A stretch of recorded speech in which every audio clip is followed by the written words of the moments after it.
बोलो श्री गुरु महाराज की जय। बोलो श्री गणेश महाराज की जय।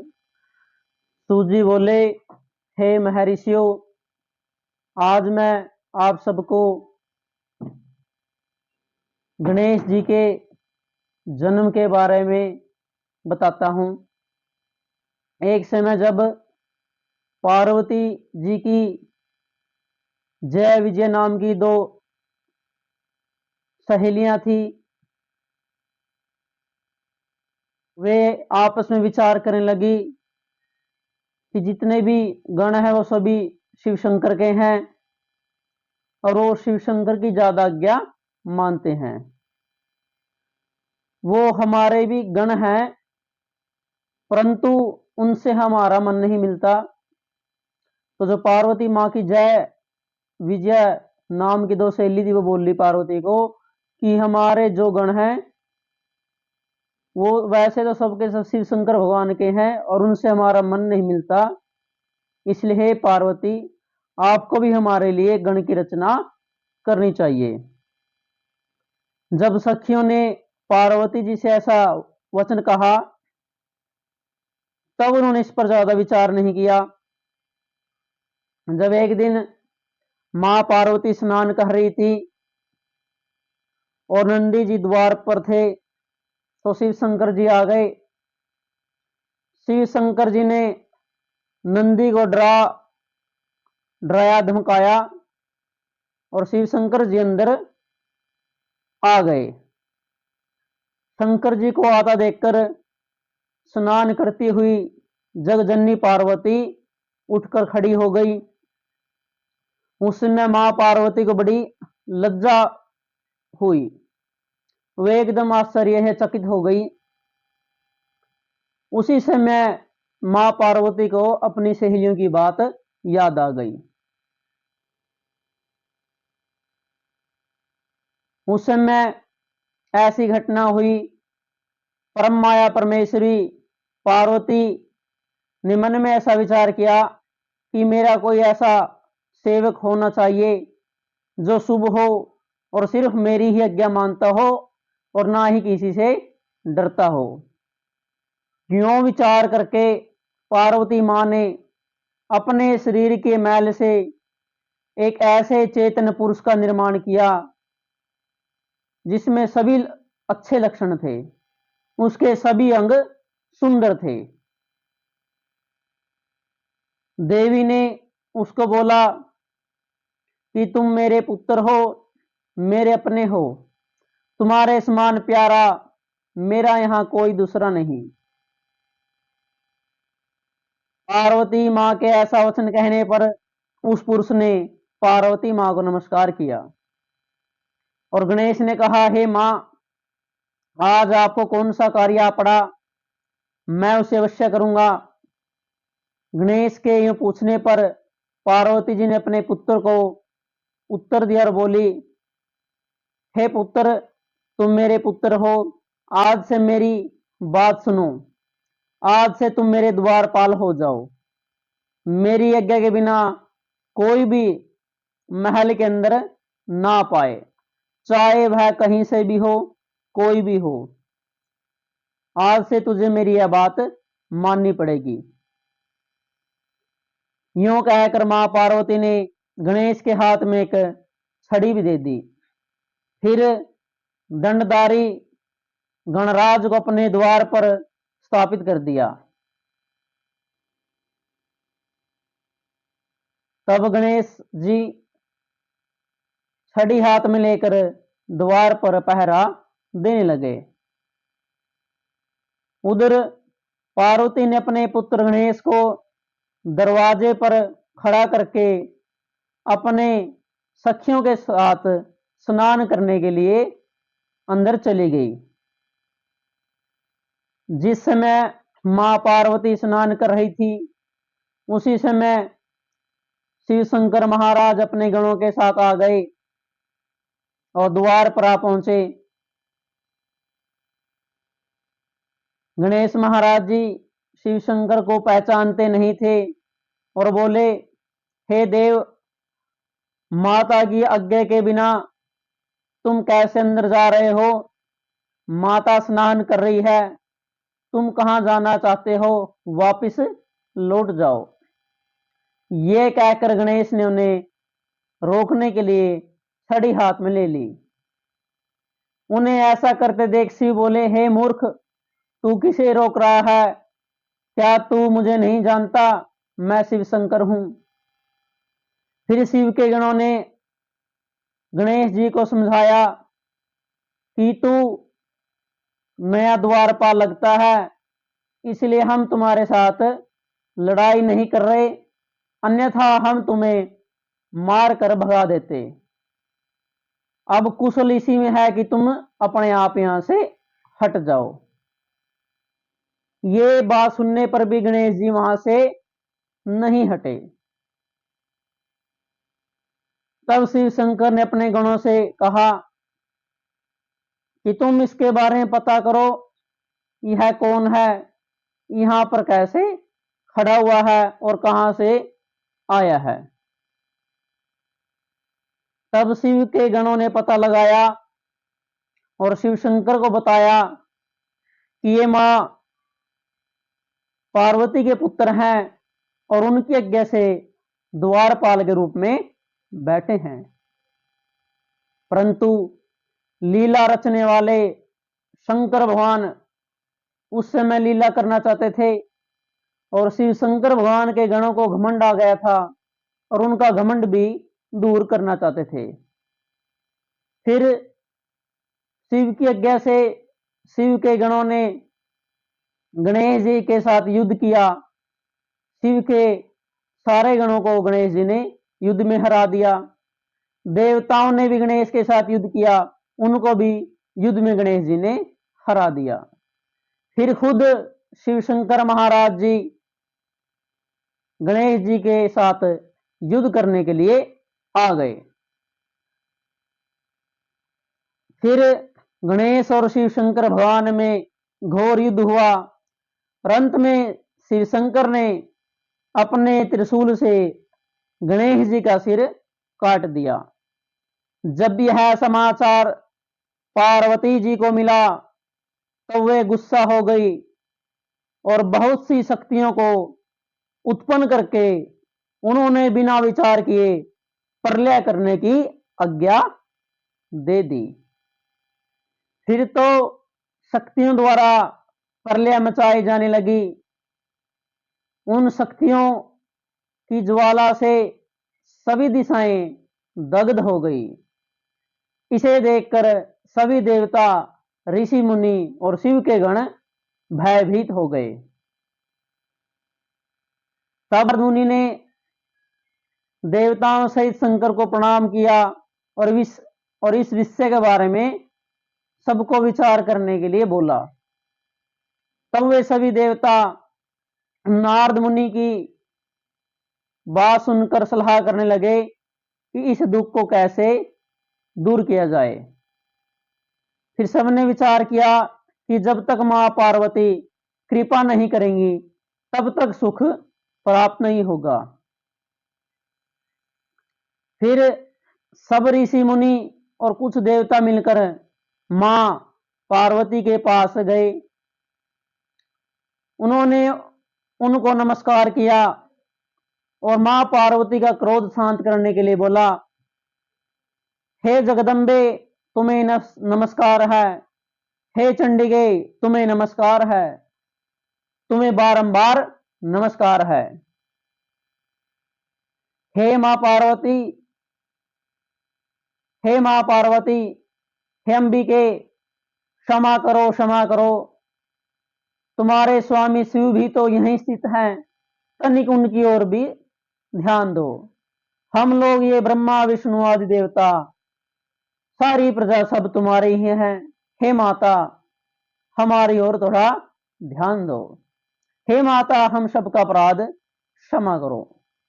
तब देवी थोड़ी शांत हुई और बोली, हे ऋषियों, यदि मेरा पुत्र जीवित हो जाए और वह तुम लोगों के बीच में पूजित हो जाए, जब तुम लोग उसे सर्वा अध्यक्ष का पद प्रदान करोगे तब इस लोक में शांति होगी, नहीं तो तुम्हें सुख प्राप्त नहीं होगा। ब्रह्मा जी कहते हैं पार्वती के यूं कहने पर सभी ऋषियों ने सारी बात आकर देवताओं को सुनाई। फिर सभी देवताओं ने सारी बात शंकर के सामने प्रस्तुत की। शिव शंकर बोले जिस प्रकार सारी त्रिलोक को सुख मिले हमें वही करना चाहिए। तो शिव शंकर ने आदेश दिया कि आप सभी लोग उत्तर दिशा की ओर जाओ, जो भी जीव सबसे पहले मिले उसका सिर काटकर उस बालक के सिर पर जोड़ दो। फिर शिव जी की आज्ञा पालन करने वाले उन देवताओं ने वह सारा कार्य संपन्न किया। उन देवताओं ने उस बच्चे के शरीर को धो पहुंचकर उसकी पूजा की। फिर वे उत्तर दिशा की ओर चले गए। वहां उन्हें सबसे पहले एक दांत वाला एक हाथी मिला। उन्होंने उसका सिर लाकर उस शरीर पर जोड़ दिया। हाथी के सिर को संयुक्त कर देने के बाद सब देवताओं ने भगवान शिव शंकर को प्रणाम करके कहा हम लोगों ने अपना काम पूरा कर दिया है, अब जो करना शेष है उसे आप पूर्ण कीजिए।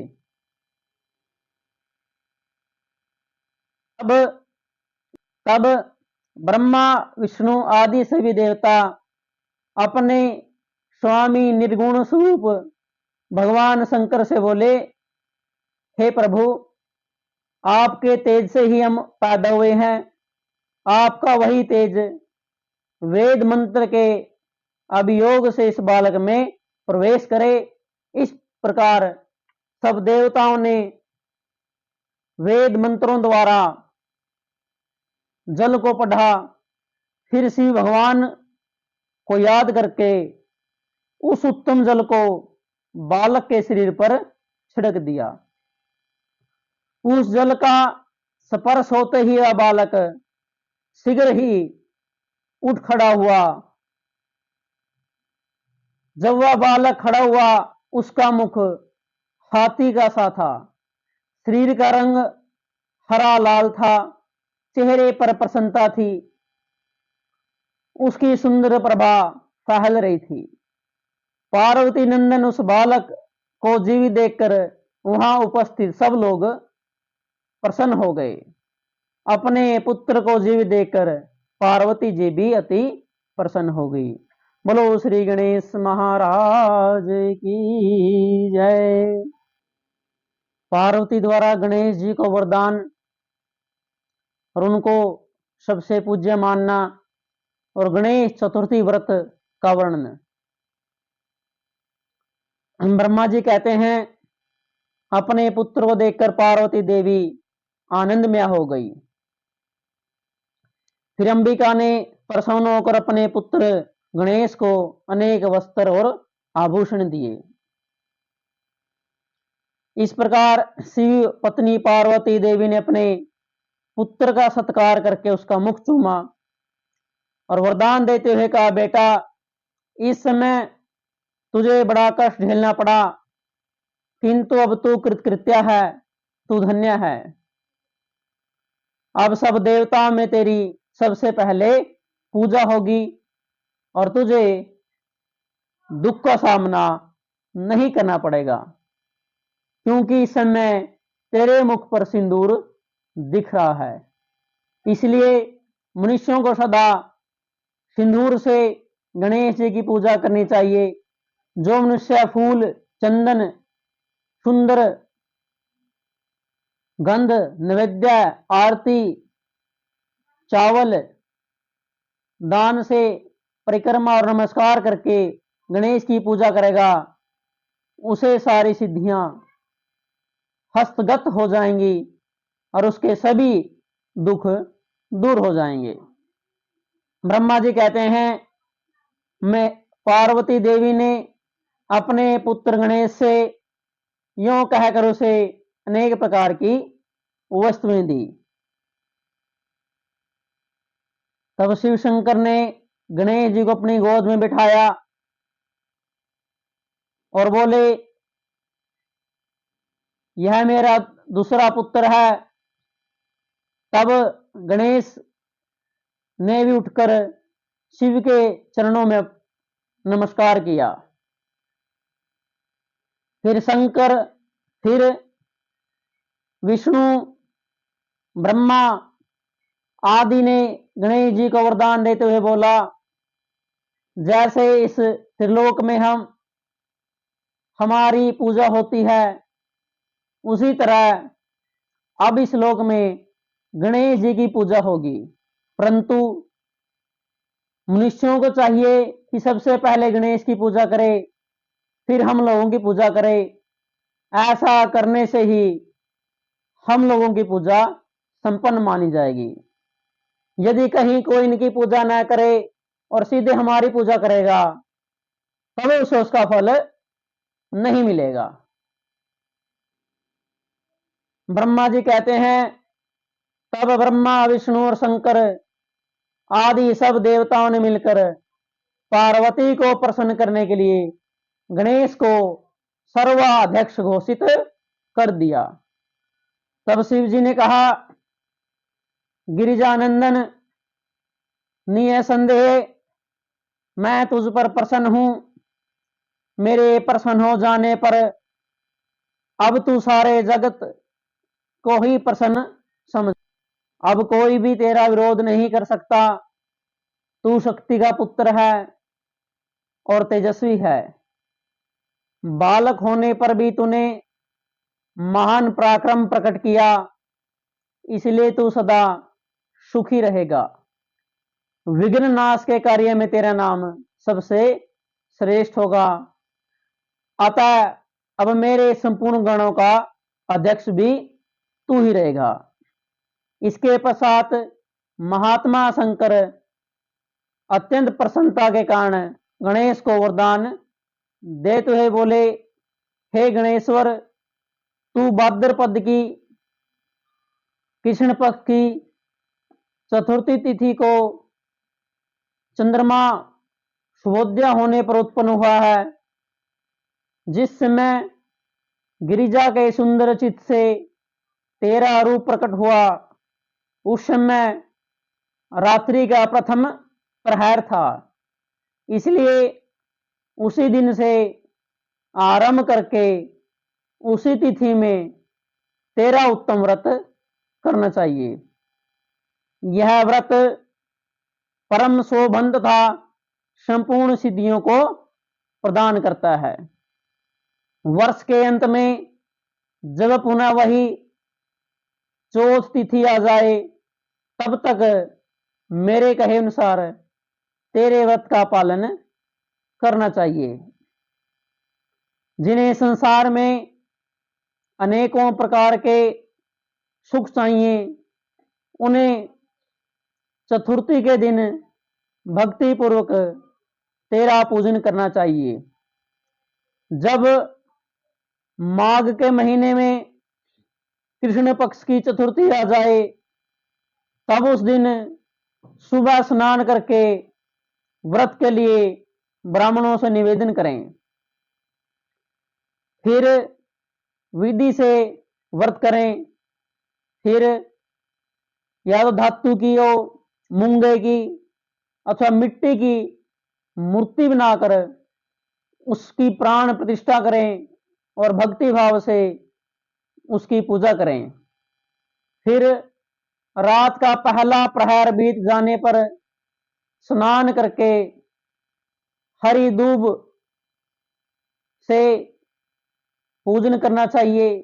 यह दूब जड़ रहित 12 उंगल लंबी और 3 गांठों वाली होनी चाहिए। ऐसी 101 अथवा 21 दुबों से स्थापित प्रतिमा की पूजा करें।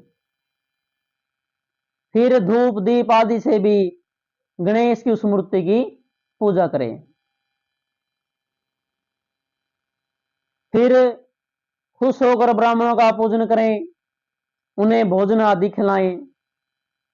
उनके भोजन कर लेने के बाद खुद भी नमक रहित मीठा भोजन करें।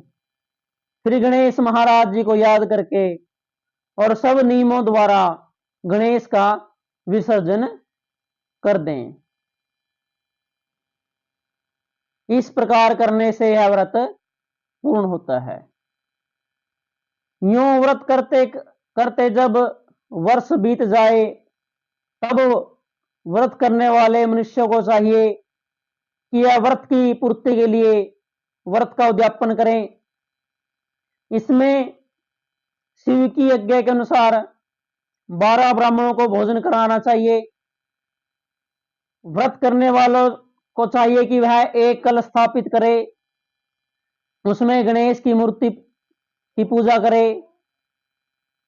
फिर वेद विधि के अनुसार वेदी का निर्माण करके उस पर अष्टदल कमर बनाए। फिर उस पर अन्न की कंजूसी छोड़कर हवन करें। फिर मूर्ति के सामने 2 स्त्रियों और 2 बालकों को बिठाकर उनकी पूजा करें, उन्हें भोजन कराएं। रात में जागरण करें, सुबह होते ही फिर विसर्जन करें। बालकों से आशीर्वाद ग्रहण करें, स्वस्ति वाचन कराएं और व्रत की पूर्ति के लिए पुष्पांजलि निवेदित करें। इस प्रकार जो इस व्रत को करता है उसे अभिष्ट फल प्राप्ति होती है। जो श्रद्धा सहित अपनी शक्ति के अनुसार नित्य गणेश की पूजा करेगा उसके सभी मन की कामनाएं पूरी हो जाएंगी। मनुष्य को सिंदूर, चंदन, चावल, केतकी के फूलों से अनेक उपचारों द्वारा गणेश की पूजा करनी चाहिए। यूं जो लोग विभिन्न उपचारों से गणेश की पूजा करते हैं उनके विघ्न का नाश अवश्य होता है। व्रत करने वाला मनुष्य जिस जिस वस्तु की कामना करता है गणेश का व्रत करने से उसकी मन की कामनाएं पूरी हो जाती हैं। ब्रह्मा जी कहते हैं तब शिव जी ने महात्मा गणेश को इस प्रकार वर प्रदान किया। तब संपूर्ण देवताओं श्रेष्ठ मुनियों ने शिव के प्यारे गणों ने तथास्तु कहकर उसका समर्थन किया। विधि पूर्वक गणेश गणाध्यक्ष भगवान का पूजन किया। फिर शिव गणों ने आदर पूर्वक अनेक प्रकार की पूजन सामग्री से गणेश्वर की विशेष रूप से अर्चना की और उनके चरणों में प्रणाम किया। उस समय गिरिजा देवी को जो आनंद प्राप्त हुआ उसका वर्णन ब्रह्मा जी के चारों मुख भी नहीं कर सकते। उस अवसर पर देवताओं की दुंदुभियां बजने लगी, अप्सराएं नृत्य करने लगी। फिर सब सारे जगत में शांति स्थापित हो गई। फिर जो वे ऋषि गण और देवता वहां पधारे थे वे भी अपने अपने स्थान को वहां से चल दिए। जो मनुष्य इस परम मांगलिक आख्यान को सुनेगा वह संपूर्ण मंगलों का भागी होकर मंगल भवन हो जाएगा। इसके सुनने से पुत्रहीन को पुत्र की, निर्धन को धन की, भार्यार्थ को भार्या की, प्रजार्थी को प्रजा की, रोगी को आरोग्य की प्राप्ति होगी। जिस स्त्री का पुत्र और धन नष्ट हो गया हो और पति प्रदेश चला गया हो उसे उसका पति मिल जाता है। वह इसके श्रवण से निसंदेह दूर हो जाता है। जो यात्रा के अवसर पर अथवा किसी भी पुण्य पर्व से मन लगाकर सुनता है वह श्री गणेश की कृपा से संपूर्ण अभीष्ट फल प्राप्त कर लेता है। बोलो श्री गणपति महाराज की जय।